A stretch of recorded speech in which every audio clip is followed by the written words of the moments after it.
Lenin originated a new disinformation program in 1902. He created a number of mass organizations intended for wide membership and which, therefore, can be as loose and as public as possible. In order, however, to appeal to much larger audiences, they created front organizations. Headquartered outside of Russia and pretending to be independent international entities, these tentacles of Soviet power grew into homegrown disinformation efforts that still haunt us today. Organizations that had as their mission to conquer the minds in the West, but not in a direct way like the communist parties. When I was granted political asylum in the USA, I found out that most people in American intelligence, the military, and the media did not even know what disinformation really meant. Because of that, few outsiders knew how these front organizations operated, or that they were in fact disinformation outlets, financed and managed by the KGB community. Even fewer know that this immense machinery is still alive today.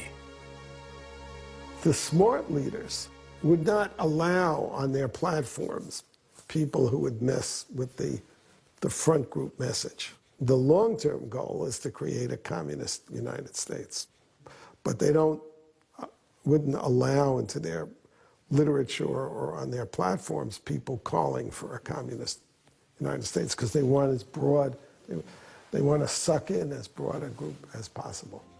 In 1949, the most influential such group was founded and given the respectable name of the World Peace Council. Its mission was to prove that the U.S. was a warmongering Zionist country financed by Jewish money and run by a greedy Council of the Elders of Zion.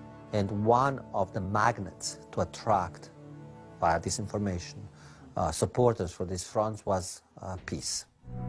In the 1970s, all WPC national branches initiated demonstrations against the American war in Vietnam.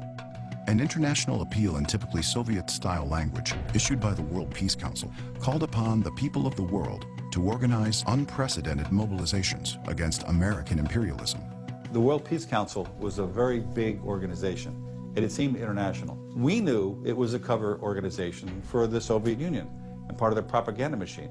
With the demise of the Soviet Union in 1991, Moscow newspapers reported the World Peace Council had received policy guidance and 90% of its funding from the Kremlin. Over the years, the Soviet-affiliated World Workers' Party created several front organizations such as ANSWER. ANSWER has helped to organize many of the largest anti-war demonstrations in the United States, including demonstrations of hundreds of thousands against the war in Iraq. If you say that you want America to lose the Cold War, or you think that the attacks of 9/11 were justified, or that you want a revolution in America, you know, you'll isolate yourself. So leftists never say what their agendas are. They tell you that they're for peace. We have these anti-war movements, which are nothing of the sort. The last big anti-war movement was about the war in Iraq. It wasn't an anti-war movement. It wasn't a peace movement. There was never a demonstration in front of the Iraqi embassy calling on Saddam Hussein to obey the 16 and then 17 UN resolutions to honor the truce he had signed in the Gulf War, which is what the conflict with Iraq was about. Not a single demonstration. All the demonstrations were attacks on America.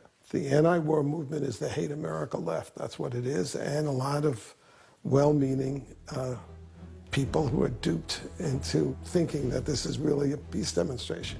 Most believe that disinformation is an obsolete Cold War phenomena, but the continued life and growth of many front groups shows that belief to be disinformation. Many front groups also began as part of a liberation movement against imperialist governments and bourgeois religions. These revolutionary movements were often secretly organized, infiltrated, and sponsored by the KGB, and worked from directives dictated by Moscow. The Palestine Liberation Organization, the National Liberation Army of Bolivia, the National Liberation Army of Colombia, the Secret Army for Liberation of Armenia, and the Democratic Front for the Liberation of Palestine are but a few of the liberation groups that have terrorized the world and outlived their KGB creators. In 1961, the Kremlin opened another front in their war on religion by secretly infiltrating the World Council of Churches. From its beginning, Marxism itself was a religion that could coexist with no other. and in a basic sense, reads like a Christian heresy. In traditional Christianity, the glorifying of human nature takes place because of Christ's incarnation. In Marxism, the state takes Christ's place. Marxism even offers a theory of sin and salvation, with private property as the sin and collective ownership the salvation.